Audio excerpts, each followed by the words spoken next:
a gente tem falado muito de SAF, né? A gente tem falado desse novo fluxo, dessa nova oxigenação para os clubes brasileiros.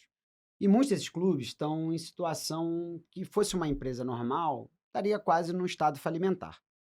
Dentro da lei da SAF, a lei ela permitiu com que os clubes pudessem deixar aquela dívida, aquele passivo para trás. É óbvio que quem realmente estava quase, entre aspas, morrendo, acabou tomando a dianteira disso, né? Botafogo, Cruzeiro, eram clubes que a gente não sabia se teriam fluxo para mais 2, 3 campeonatos. Mas existem outras associações que estão em períodos muito complicados, né? E a sensação que a gente tem é que a torcida, às vezes, é relutante com esse movimento de SAF.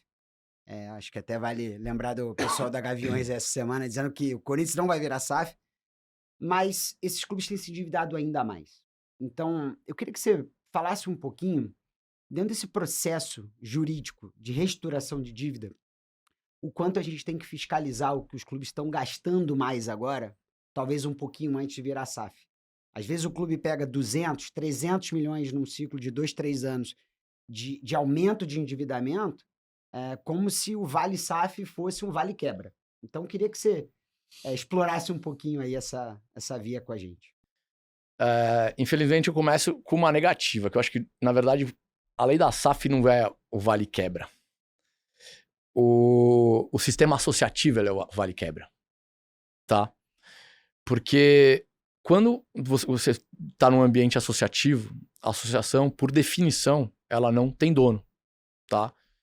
É um conjunto de bens, tá? E sem dono, e sem fins lucrativos. Quando você está num ambiente sem dono, tá?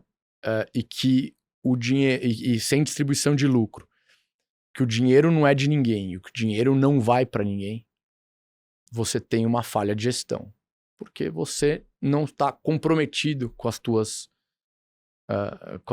decisões, não está pessoalmente comprometido com as tuas decisões. Associado a isso, você tem o que eu tinha te falado, né? Que é o mandato. Que é, para mim, o poison pill do sistema associativo. Porque, assim, o mandato, invariavelmente, estraga uma associação. Por quê? Agora eu vou lembrar, por exemplo, o caso do Atlético Mineiro. O Atlético Mineiro é um baita clube. E hoje, aliás, deixam dar um atestado, né? A gente trabalha com todos os clubes, enfim, faz negócio com todos os clubes. Hoje o Atlético Mineiro é uma máquina, o Bruno Musi é uma máquina, e cumpre todos os seus contratos, é pontual no que faz. Mas pré-SAF, a gente tem que lembrar que houve um presidente que estava no último ano de mandato e não tinha ganhado nada até então. E tinha uma cobrança enorme para ser campeão, etc. E ele deu um all-in que o mercado inteiro viu ele dando all-in. Uhum. All-in pesado, comprando jogador pesado para tentar ganhar título, só que ele estava já disputando contra Palmeiras, já disputando contra o Flamengo, era difícil. Futebol não aceita all-in. E provavelmente se o dinheiro fosse dele, ele não teria dado all-in. Só que eu tô dando o exemplo dele especificamente, mas eu posso enumerar outros Vários, 10, assim, claro, em 10 vários. segundos eu dou 10. Porque assim, de verdade, esse exemplo não é...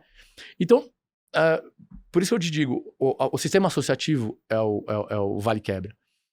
E eu acho que, na verdade, a lei da SAF, justamente co-escrita por um dos meus sócios, pelo Mansur, ele, na verdade, ela criou um ambiente orgânico justamente para você reestruturar a dívida das associações, não matar as associações, criar uma mínima expectativa de adimplemento e uma migração para um sistema mais organizado e com maior governança.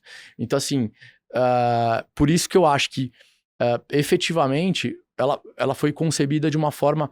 É uma forma difícil, principalmente para os credores, né? Porque, você dá um direito de RJ, você obviamente está dando um direito de deságio das dívidas muito severo, muito duro.